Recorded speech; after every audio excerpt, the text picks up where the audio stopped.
Hey, I'm super excited to talk to you about the Elementor 3.13 beta version with the CSS grid system.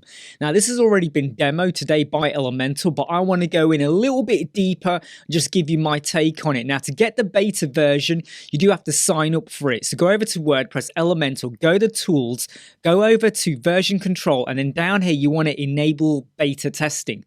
Once you've done that and you hit Update on your plugins page, you'll then have the facility or the ability to download the beta versions.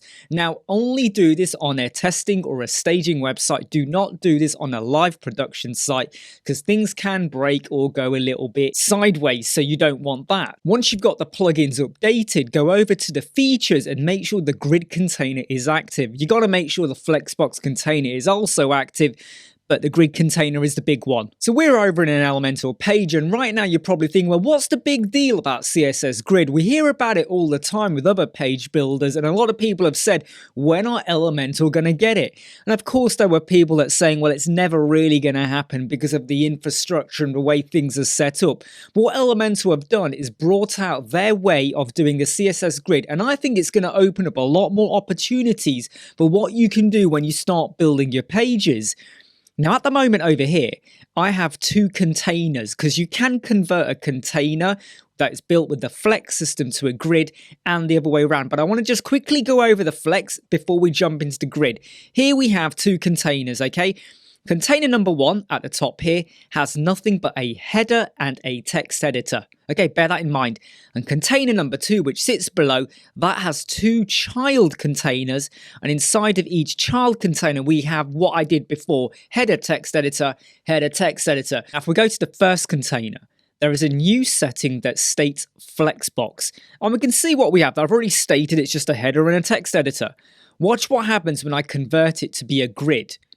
We now have a 3x2 system pop up, and the text editor that was below the header is now side by side. Now, I'm going to come back onto that and the layout in a moment.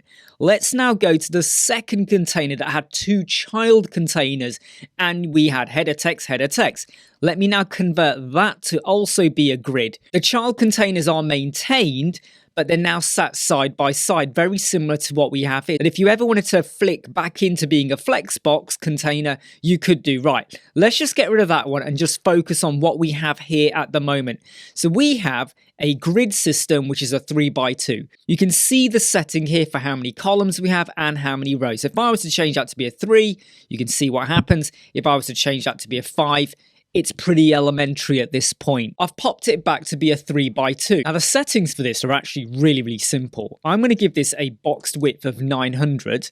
And if I wanted to, I could adjust the height. Now, what I like about this is, can you see it's maintaining equal height between all of the components? You could modify this if you want, so they're not completely equal, but this is really good. So let's say I was going to give this a particular color as a background for the text. This is a heading, don't forget. If I went in and I went, give me a background color of, and I'm just going to go for a really ridiculous black color there, it highlights the whole box. I don't have to start putting in spacers or going in, the height setting for that particular column or container. We can also adjust the gaps in terms of the columns and the rows. So if I want to have a different size, so let's say for the columns, I want to go with a 50, but for the rows, I only want to go with a 5, I can do that. Or I can keep them equal by just hitting the link button there. Now, this is the interesting one in terms of the flow. At the moment, it is set to row. Now, I'm going to come back onto that in a moment, okay, after I've added in more items. Now, you can also align the items, but there is a little bit of a slight issue with this. If you go and hit center, it then affects the background color for that entire box. And you might then think, well, what if I was to go with something like stretch? Well, yeah, again, you can do that, but within this entire area, it's not actually centralizing it. So if I now try and hit align, it doesn't actually do anything. So that's a bit of a limitation as to what you can do here. Let me now explain the Autoflow, but I'm going to do that by adding in some extra items. And here's where it gets interesting. If I duplicate this text editor, it puts it side by side. If I go and look in the navigator, we again still have just one container. So if I was to go over here to my widgets and now say, okay, I'm now going to pick up another text editor and I drop it in anywhere here, it actually now goes next in line. And it's going to keep doing that. Now, what if I want to have a space over here and I actually don't want the next one to sit side by side to this one? I want it to be over here. I want a space here. You can't technically do that, because it's always going to put it side by side. But there are two ways you can get around that. Let me just get rid of this for a moment, okay? And I'm going to go over and I'm going to drop in a container. And then I'm going to drop in a text editor. And now I have my space. In fact, let me show it to you on preview. Can you see the layout that we have there now? So if you keep adding in items, they're always going to sit side by side. However, you could drop in a container, or I could get rid of the container and go, you know what, let's just go and drop in a spacer like that. And I'll just set it to be a 0, for instance, or even a 1 pixel, whatever you want. So if you decide you want to have an empty gap here and an empty gap there, you could drop in a container, but that's actually adding in some more div. Or you could drop in a spacer. It's entirely up to you. I've changed my items to just be headers, but I've left a spacer there in between 4 and 5 because I now want to explain how the autoflow works. Everything works in a Z pattern, so we go along the top from left to right, and then the next row in a diagonal, and then we go across again. So everything is in a Z format. But if I was to now put this in a column, it's actually going to go now top to bottom and then back up to the top. So if this is what the layout is. So now we go 1, 2, 3, 4, spacer, and then we get to 5. I hope that makes sense. Let me just put it back into row. That's how it flows. Column, it now flows top to bottom before it goes back in again. But there is a limitation to doing this. Let me show you what the row looks like. And this is the one I would advise you using.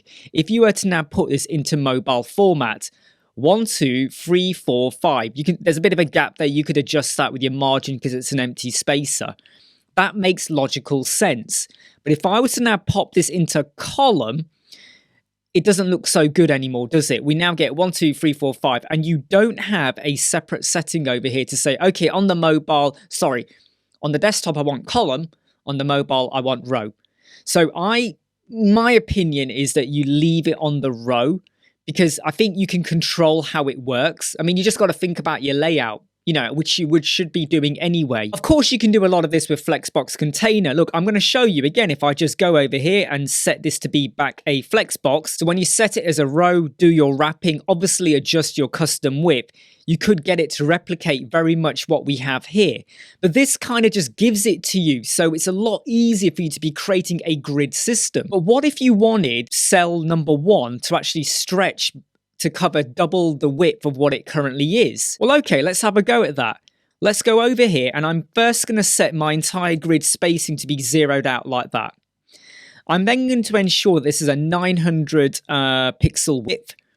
I'm going to go to the very first cell. I'm going to go to advanced. I'm going to go to width. I'm going to set it to be custom. I'm then going to pick pixel, and I'm going to say, make this be 600. Now, there is a limitation, and I'm going to explain that in a moment. Stay with me on this, okay? So I've now said, make that be 600. I'm now going to go to number 2, and I'm going to say, make this be a custom width of pixel, and we're going to go for 150. And I'm just going to copy that, and I'm going to paste the style over here. Now, you will have noticed that the moment I increased the width of cell 1, it did it to cell 4 as well, which I don't want. But here, the limitation is going to become apparent. Stay with me on this. So I might go back to cell 4 and go, okay, fine. I don't really want that. Let's go to custom width. Let's go to pixel. And I'm going to make this be 400. I want the spacer to be a width of 150. And we'll set that here. And I want cell 5 to be 350. So everything adds back up to 900. Now here's where things don't go the way you want. So I go to custom, right? I go to pixel and I type in 350. It goes off the screen. And that's basically it. I cannot get this spacer to fill in that gap. You might look at it and go, well, why don't you just go to the advanced tab for that and start putting in like a negative left or just anything to push it along. Look, it doesn't matter what you do. I could put in 200 and 200 here. It's not going to go anywhere. So this is where the grid system is a little bit restricted in how much freedom you have. And it doesn't matter if you start putting in negative left margins or negative right margins over here. Back to where we were before, another neat feature is actually how you can adjust the actual columns or rows where you're not having to use like full-on numbers here. So at the moment, this is using fractional units. If I go over here and click the pencil, I could actually say that column 1 is going to be 300 pixel, like that. The second column will be 200 pixel, and the last one would be, let me get my maths right now, would be 400 pixel, like that.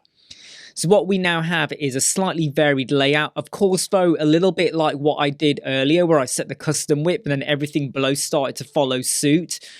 This is what you could do here as well. So if you decided you were going to have like a sidebar with some items in a very grid-like fashion, you could work with something like this. Now, what's quite clever, though, is that you can have a page with a mixture of flex and grid. So we've got the grid system here, and then we've got the flex here. Of course, other page builders have that similar mentality whereby you can decide if it's going to be like a grid or a block or anything like that.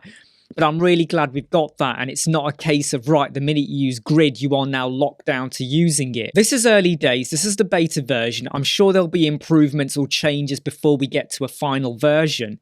But remember, if you were going to like be very clinical with a certain type of layout, this could really work for you. And I'm excited to see where this goes. Hey, I'm Imran, Web Squadron. I hope you like, subscribe, share, and follow.